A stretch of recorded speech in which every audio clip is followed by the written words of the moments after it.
यदि आप हमारे चैनल पर नए हो तो हमारे चैनल को लाइक करें, सब्सक्राइब करें एंड शेयर करें। फ्रेंड्स, आज का हमारा चैप्टर होगा वर्णमाला। यदि हम वर्णमाला की बात करें तो वर्णमाला चैप्टर की मैं एक क्लास करा चुकी हूँ और आज हमारी होगी वर्णमाला की सेकंड क्लास। तो बच्चों, वर्णमाला के बारे में हम 2 से 3 मिनट का रिवीजन करेंगे, क्योंकि यह चैप्टर आप सभी जानते हो बहुत ज़्यादा इम्पोर्टेंट है, लेकिन साथ के साथ इसमें सबसे ज़्यादा कंफ्यूजन और भूलने के चांस भी अधिक होते हैं। आपको सबसे ज़्यादा फोकस आपका वर्णमाला चैप्टर पर ही किया जाएगा। इसमें आपको हर क्लास में 2 से 3 मिनट का रिवीजन होगा, जो आपको पहली क्लास में करा चुके। तो बच्चों, यदि हम बात वर्णमाला की करें कि वर्णमाला किसे कहते हैं, तो वर्णमाला वर्णों के व्यवस्थित समूह को वर्णमाला कहते हैं। वर्णों के व्यवस्थित समूह को क्या कहेंगे हम? वर्णमाला। यदि बात हम वर्ण की करें कि हम वर्ण फिर किसे कहेंगे, तो बच्चों, भाषा की सबसे छोटी लिखित इकाई को, भाषा की सबसे छोटी लिखित इकाई को हम क्या कहेंगे? वर्ण। लिखित वह होती है जिन्हें हम लिखते हैं। यदि बात हम ध्वनि की करें, क्योंकि भाषा की सबसे छोटी इकाई क्या होती है, या तो वर्ण भी होगी या फिर ध्वनि होगी, लेकिन हम कहां पर ध्वनि कहेंगे? यदि बात हम करें भाषा की सबसे छोटी मौखिक इकाई को, किसको? मौखिक इकाई को क्या कहेंगे हम? ध्वनि।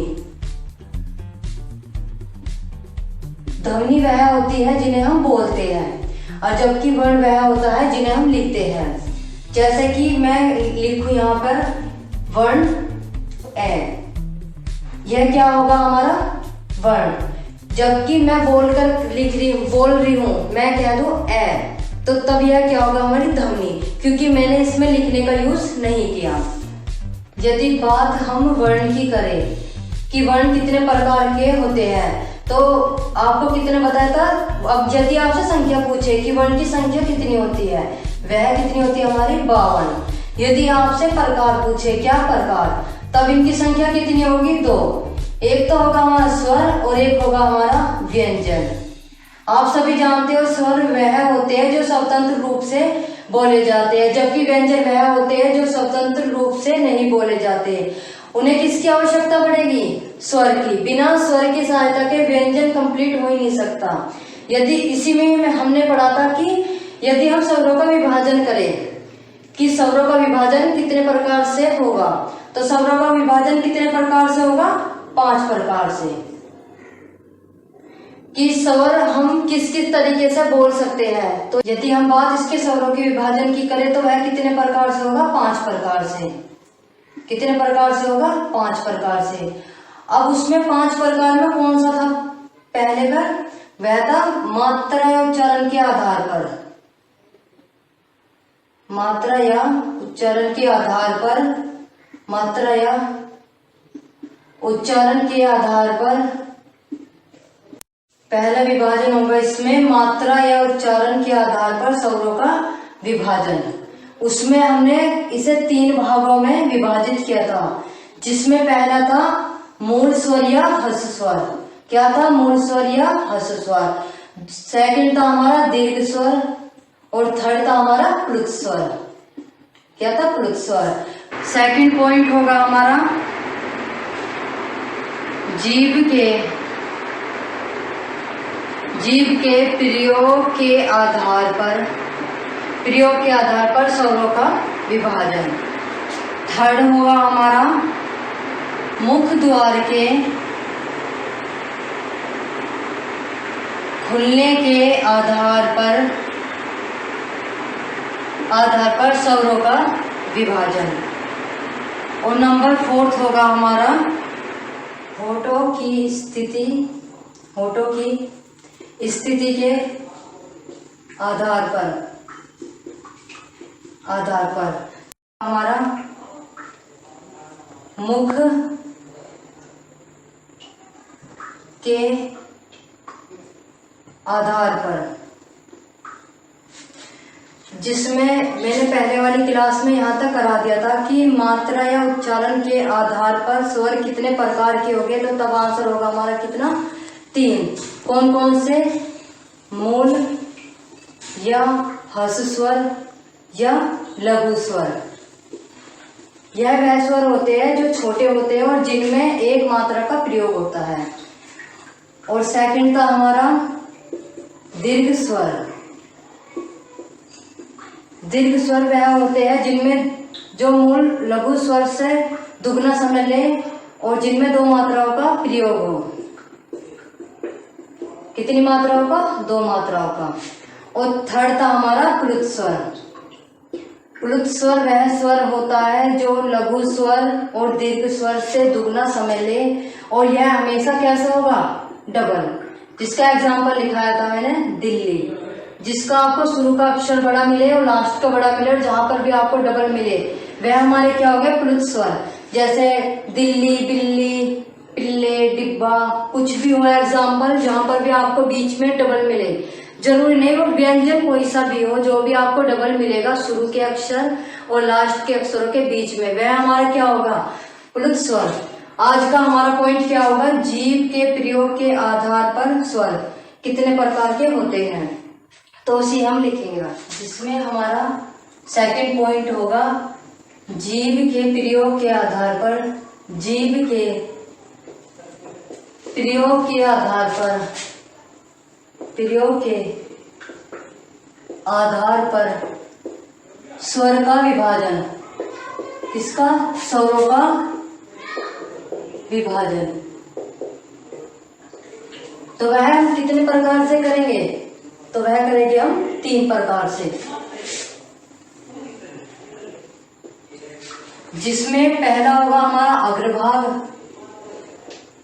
अग्रभाग। सेकंड होगा हमारा मध्य भाग,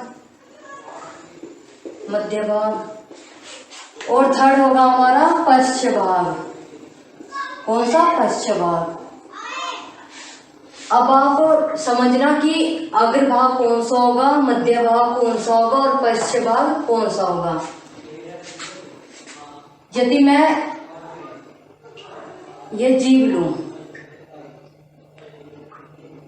तब यह जीव का जो ये भाग होगा यह कौन सा होगा, हमारा अग्रभाग, अग्रभाग। और यह बीच का कौन सा होगा, हमारा मध्य। और यह होगा हमारा थर्ड होगा हमारा पश्च भाग। अग्रभाग की बात करें तो अग्रभाग वह भाग होता है, अग्रभाग वह भाग होता है जिन स्वरों के उच्चारण में जीभ का आगे का भाग प्रयोग किया जाता है, आगे का भाग प्रयोग होता है। यह आपको जीभ दिखाई दे रही है। यदि हम इसके आगे के भाग की बात करें तो अग्रभाग ये होगा।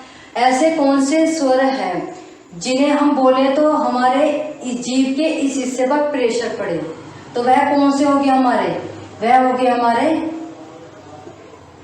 ई, आई, ए और आई। कौन कौन से हो गए हमारे, ई, आई, ए और आई। आप खुद बोलकर देखो, यदि मैं ई बोलूं ई तो उसका प्रेशर कहां पर पड़ रहा है, जीभ के अगले भाग पर पड़ रहा है। सेकंड हमारा क्या होगा, मध्य स्वर। मध्य स्वर कौन से होते हैं, अगर मध्य स्वर की बात करें तो मध्य स्वर वह स्वर होते हैं जिन स्वरों के उच्चारण में जीभ का मध्य भाग प्रयोग किया जाता है। जिन स्वरों के उच्चारण में जीभ का मध्य भाग प्रयोग हो। तो बच्चों, जिन स्वरों के उच्चारण में जीभ का मध्य भाग प्रयोग होगा वह हमारे कौन से स्वर होंगे, बताओ आप खुद बोल कर देखो। आ से लेकर आह तक कौन से होंगे? अगर हम मध्य की बात करें तो वह कौन सा होगा हमारा? ए। और आप खुद बोलो ए। तो आपके ना तो जीभ के अग्रभाग पर प्रेशर है और ना ही पिछले पर, और कौन से पर है? मध्य पर। एग्जाम में जब आपको कंफ्यूजन होगा तो आप बोल कर ही देखना, उसमें पता पड़ जाएगा आपको कि आप जब बोल रहे हो स्वर तो आपके जीभ के कौन से हिस्से पर प्रेशर पड़ रहा, क्योंकि यहाँ से गलती होने के सबसे अधिक चांस होते हैं। और वर्णमाला चैप्टर बहुत ज्यादा डिफिकल्ट तो है, आप सभी जानते हो, क्योंकि यहाँ से बहुत ही बारीकी बारीकी क्वेश्चन होते हैं, कंफ्यूजन सबसे ज्यादा होता है। तो आप इसको ध्यान से ही समझकर चलना। अगर बात करें हम थर्ड पॉइंट की, तो थर्ड पॉइंट कौन सा होगा हमारा? पश्च स्वर। कौन सा होगा हमारा? पश्च स्वर। आप ये डायग्राम उतार लेना, इससे आपको आसानी पड़ेगी समझने में। पश्च स्वर वह स्वर होता है जिन स्वरों के उच्चारण में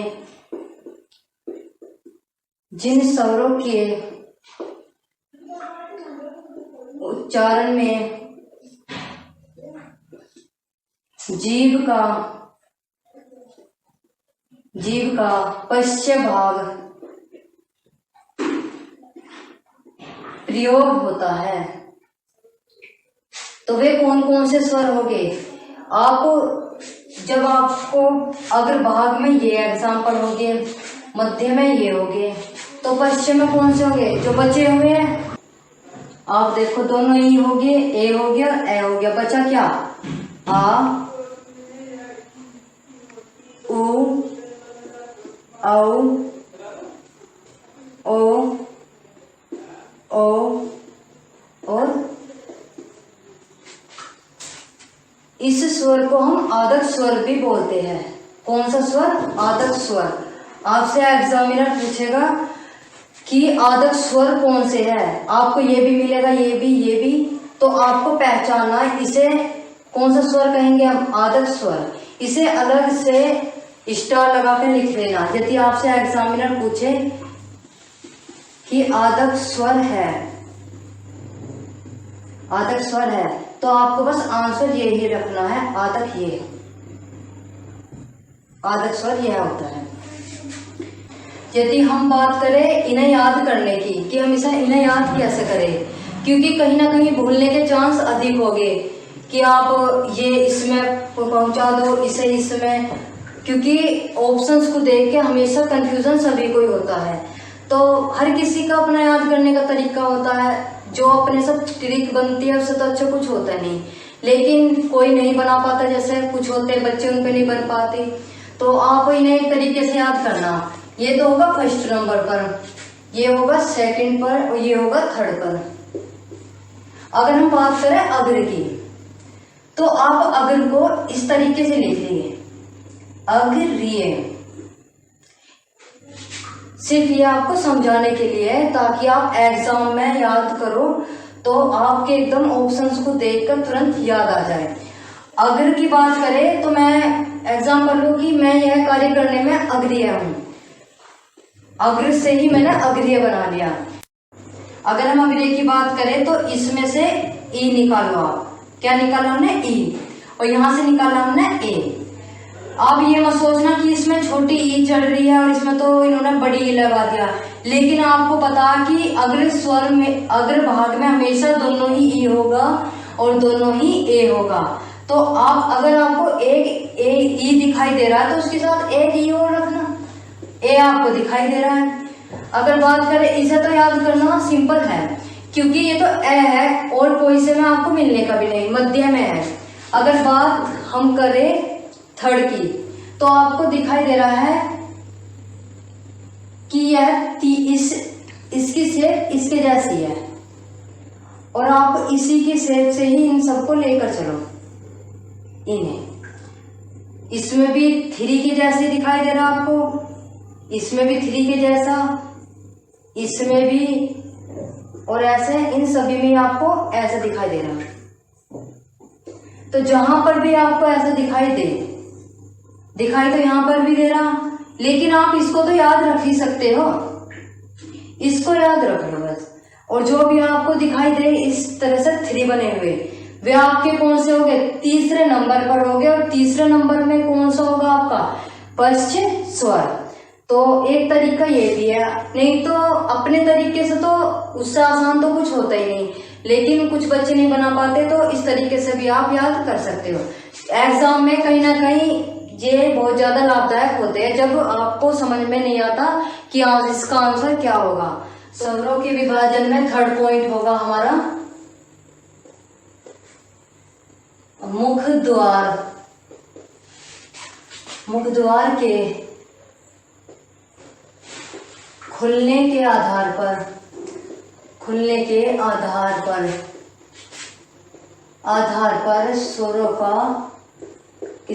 स्वरों का विभाजन, कि जब हम अपना मुख खोले तो हमारे कौन कौन से स्वर मुख पर होंगे।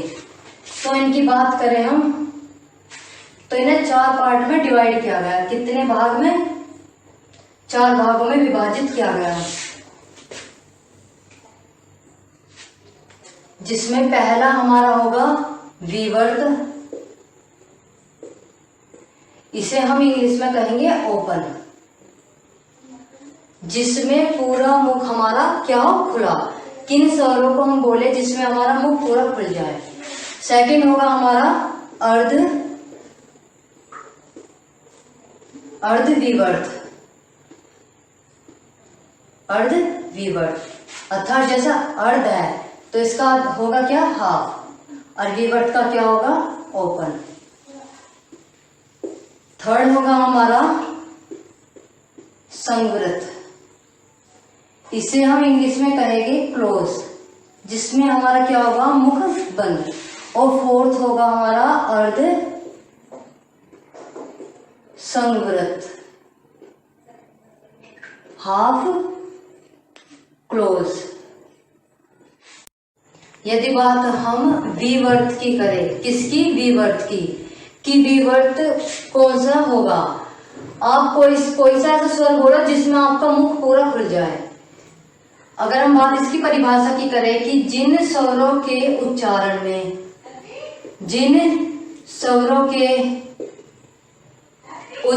में मुख पूरा खुले, जिन स्वरों के उच्चारण में मुख पूरा खुले, वह कौन से हो गए हमारे, विवर्त मुखी। अर्थात जो आप इन्हें इंग्लिश में भी याद कर सकते हो, यहाँ पे ओ दिखाई दे रहा है और यहाँ पे भी ओ दिखाई दे रहा है। ओ आप बनाने की कोशिश करो, देखो आपको ये सेम ओ जैसी लग रही है, इसमें भी आप ऐसे समझ लो। तो ऐसा कौन सा स्वर है जिसमें हमारा मुख पूरा खुला हुआ होगा, तो वह होगा हमारा कौन सा, आ। बोलकर देखो सभी बच्चों, आ।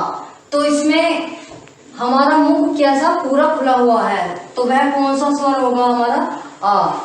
यदि बात करें हम अर्धविवर्त की, एग्जाम में इसकी डेफिनेशन कभी नहीं पूछी जाती कि जिन स्वरों के उच्चारण में मुख पूरा खुले वह कौन से होंगे। बाई चांस पूछ भी सकते हैं, लेकिन अगर आपको परिभाषा ही नहीं पता होगा तो आप इसका आंसर लगा भी नहीं सकते। आप परिभाषा को पढ़कर आप इस पे पहुंच जाओगे और यहाँ से आप स्वर निकालोगे आसानी से। अगर बात करें हम अर्धविवर्त की, अर्धविवर्त वह विवर्त होते हैं जिन स्वरों के उच्चारण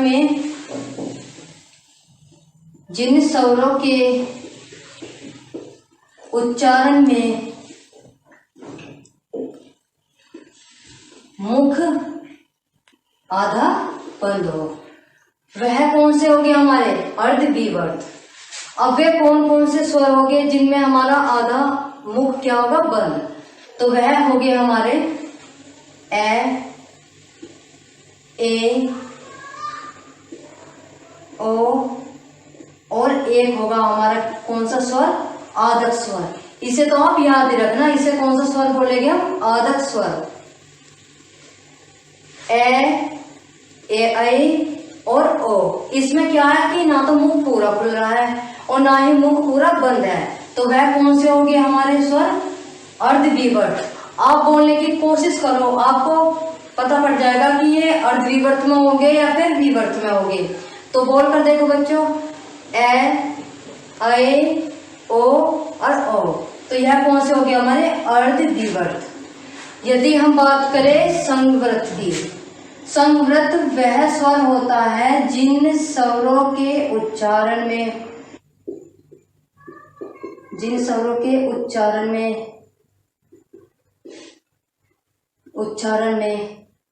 मुख पूरा बंद हो। कैसा हो? बंद। अब कौन से हो गए आप बताओ जिसमें मुख पूरा बंद हो? तो वह हो गए हमारे कौन से? ई, ऐ, उ और औ।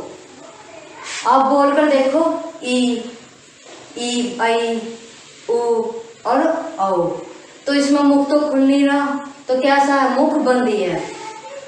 और यदि बात करें हम अर्धसंवर्त की, तो अर्धसंवर्त हमारे कौन से होंगे? जिन स्वरों के उच्चारण में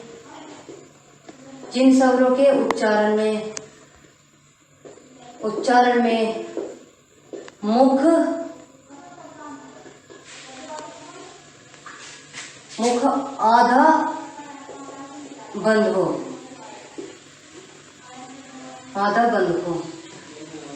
तो वह कौन से स्वर हो गया हमारे? अर्धस्वर। जिन स्वरों के उच्चारण में मुख कैसा हो हमारा? आधा बंद, तो वह कौन से स्वर हो गए हमारे? अर्धसंवर्त स्वर।